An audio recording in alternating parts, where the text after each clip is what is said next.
Hello guys, welcome back. आज की video में हम एक बहुत इम्पॉर्टेंट टॉपिक पढ़ने वाले हैं जिसका नाम है स्ट्रक्चर। ठीक है, तो क्योंकि आपका सी प्लस प्लस की कोडिंग है तो ये बहुत ज़्यादा हेल्प करेगा स्ट्रक्चर। आगे चल के जो क्लास का कंसेप्ट आता है सी प्लस प्लस में उसको समझने के लिए बेसिक है स्ट्रक्चर। ठीक है, तो हम इसको बहुत आसान तरीके से समझेंगे। चीज़ों को बिल्कुल भी आपको ऐसा शुरू से मान के नहीं चलना है कि भैया ये टफ है, हमें नहीं आएगा, ऐसा कुछ नहीं सोचना है।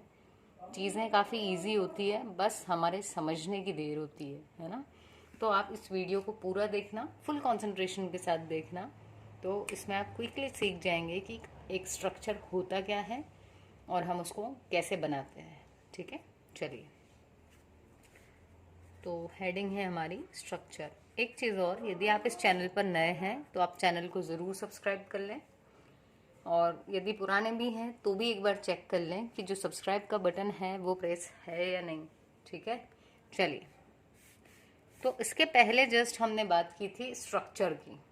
ठीक है, ये थर्ड यूनिट के लास्ट टॉपिक्स में से है। स्ट्रक्चर की ही ऊपर बात की गई है एंडिंग में पूरी।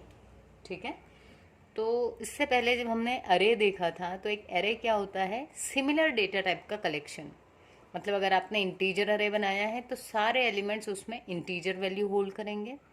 यदि आपने फ्लोट अरे बनाया है तो सारे वेरिएबल्स जो होंगे वो फ्लोट की वैल्यू लेंगे। ठीक है, बट क्या हो कि यदि मान लो आपको किसी स्टूडेंट की डिटेल्स लेनी है, ठीक है, जिसमें उसका नाम हो, परसेंटेज हो और उसकी एज हो। ठीक है, तीन चीज़ें यदि लेना है तो अगर हम बात करें उसके नेम की, तो नेम कैसा होगा, किसी भी बच्चे का नाम कैसा होता है, कलेक्शन ऑफ कैरेक्टर्स। तो हम उसको बोल सकते हैं कि यहाँ आपको कैरेक्टर अरे बनाने की ज़रूरत पड़ सकती है ना। हम मान लेते हैं कि उसके नेम में 20 लेटर्स है मिनिमम, तो हमको नेम के लिए एक कैरेक्टर का अरे चाहिए। उसके बाद में नेम के बाद हमने बात की थी एज की। तो एज कैसी होती है, एज एक नंबर होता है, मतलब उसको हम इंटीजर बोल सकते हैं, तो एज को हम इंटीजर टाइप का मान रहे हैं। ऐसे ही यदि मैं परसेंटेज की बात करूं कि उस बच्चे के परसेंट कितने हैं, तो परसेंट किस में होंगे, फ्लोट में, है ना। डेसिमल के बाद भी कुछ वैल्यू आती है, तो हम ले लेंगे फ्लोट में उसके परसेंटेज। अब मुझे बताइए, क्या ये तीन जो अलग अलग डेटा टाइप के वेरिएबल्स हैं, इनका काम एक ही अरे से चल पाएगा क्या? नहीं चल पाएगा, है ना, क्योंकि एरे तो सिमिलर डेटा टाइप होता है और ये तीनों जो हैं वो डिससिमिलर डेटा टाइप है। या फिर मैं कहूँ तो इनका जो डेटा टाइप है वो कैसा है, हेटेरोजीनियस। Heterogeneous data type. अरे में कैसा होता था, होमोजीनियस डेटा टाइप। और यदि ये आपको टर्म वो लग रही थोड़ी टिपिकल, तो आप डिफरेंट वर्ड यूज़ कर सकते हो कि इसके इन सब के डेटा टाइप्स डिफरेंट है। बट यदि हम चाह रहे हैं कि इनको एक ग्रुप में बांध के रखना है तो जो हम यूज़ करेंगे दैट इज़ अवर स्ट्रक्चर। तो स्ट्रक्चर के लिए हम डेफिनेशन लिख सकते हैं that it is a collection of similar, sorry for disturbance, yes. So structure के लिए हम बोल सकते हैं that it is a collection of dissimilar या फिर डिफरेंट डेटा टाइप्स। तो अलग अलग डेटा टाइप्स के जो वेरिएबल्स हैं उनका जो कलेक्शन है उसको हम बोल रहे हैं structure.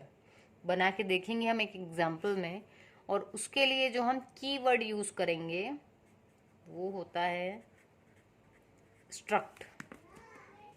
Keyword struct is used to declare a structure. ठीक है, तो आपको एक यदि स्ट्रक्चर डिक्लेयर करना है तो उसके सिंटेक्स में आपको कौन सा कीवर्ड यूज करना पड़ेगा, स्ट्रक्ट। स्ट्रक्ट आपको स्ट्रक्चर की जो स्पेलिंग है उसमें ही दिख रहा है ना, STRUCT। तो यहाँ तक से ही उन्होंने क्या बना दिया, उसका एक कीवर्ड स्ट्रक्ट। अब अपन सिंटेक्स लिख लेते हैं यहाँ पर, क्योंकि किसी भी चीज़ का सिंटेक्स लिख देने के बाद में उसको समझना मुझे लगता है कि थोड़ा आसान हो जाता है ना।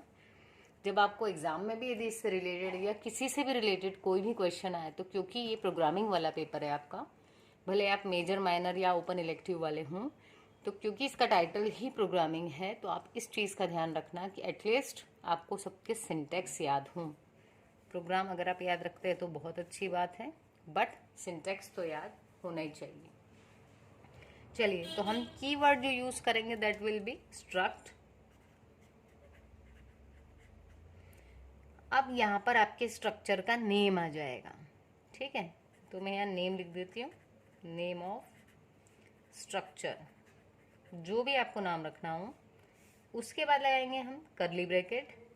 इसके अंदर आप क्या करेंगे, जितने भी वेरिएबल्स लेना है उनका डेटा टाइप और उस वेरिएबल का नाम, फिर डेटा टाइप, वेरिएबल नेम, ये चीज़ें चलने दो जितनी भी लेनी है। उसके बाद लगा देंगे यहाँ पर करली ब्रैकेट क्लोज और यहाँ पर सेमीकोलन। तो ये हमारा एक स्ट्रक्चर बन जाएगा, ठीक है। अब हम एक एग्जाम्पल देख लेते हैं। चीज़ें बिल्कुल भी टफ नहीं है, सिंपल सी बात है कि अरे को यूज़ कर रहे थे एक जैसे डेटा टाइप के लिए, लेकिन एक समय आया जब हमने देखा कि कई बार हमको जैसे एक ही स्टूडेंट की जानकारी है तो एक ही जगह मिलना चाहिए, तो लेकिन अब उसके जो डिफरेंट एट्रीब्यूट्स थे वो अलग अलग डेटा टाइप के थे, तो अरे में नहीं आ सकते थे। तो उसके लिए किसकी रिक्वायरमेंट हुई, कोई ऐसी कंसेप्ट हो जिसके अंदर डिफरेंट डेटा टाइप्स की वैल्यूज़ को भी वो होल्ड कर पाए। तो हमने उसका देखा आगे, उसका नाम था स्ट्रक्चर। ये क्या था, कलेक्शन था डिसिमिलर डेटा टाइप्स का, और इसको स्ट्रक्ट कीवर्ड के थ्रू हम क्या करते हैं, डिक्लेयर करते हैं। तो अब यदि मुझे स्टूडेंट नाम का ही एक बनाना है, ठीक है, तो सबसे पहले क्या लिखेंगे, स्ट्रक्ट कीवर्ड। स्ट्रक्ट कीवर्ड के बाद में उसका नाम आप जो चाहे रख सकते हैं, ठीक है। तो मैंने रख दिया है स्टूडेंट। अब हम यहाँ पर जब आए तो इसमें आपको क्या लेना है, कितने वेरिएबल्स, तो हमें ये वाले लेना थे, तो मैं ये एज इट इज़ यहाँ लिख देती हूँ, ठीक है। तो ये लिख दिया हमने, यहाँ पर एक स्ट्रक्चर बनाया जिसका नाम था स्टूडेंट। अब ये स्ट्रक्चर है, ये किससे पता चल रहा है, स्ट्रक्ट कीवर्ड से। और इसके अंदर स्टूडेंट के अंदर 3 वेरिएबल्स हैं, एक है नेम, दूसरा है एज और तीसरा है परसेंटेज।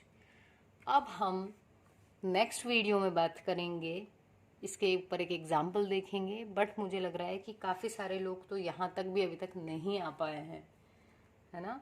तो जल्दी जल्दी से पढ़िए, एंड देन आप जब यहाँ तक आ जाएं तो मुझे कमेंट करके बोलिए, फिर हम उसका एग्जाम्पल देखेंगे, ठीक है, स्ट्रक्चर का, ठीक।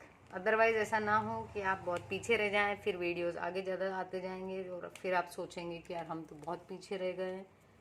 सो इसलिए मुझे लगता है कभी कभी कि आप लोगों से इतनी कमेंट तो पूछ ही लेना चाहिए कि हम चलें आगे, नेक्स्ट एग्जाम्पल देखें या फिर अभी रुकें, ठीक है। वैसे अगर देखा जाए तो टाइम बहुत कम है आगे एग्ज़ाम्स में, तो फटाफट से आप देखिए, पढ़िए और कमेंट कीजिए जल्दी से, फिर हम नेक्स्ट वीडियो में इसका एक एग्जाम्पल देख लेंगे और कोशिश करेंगे कि नेक्स्ट 3-4 वीडियोस में आपकी जो 3rd यूनिट है ये कंप्लीट हो जाए।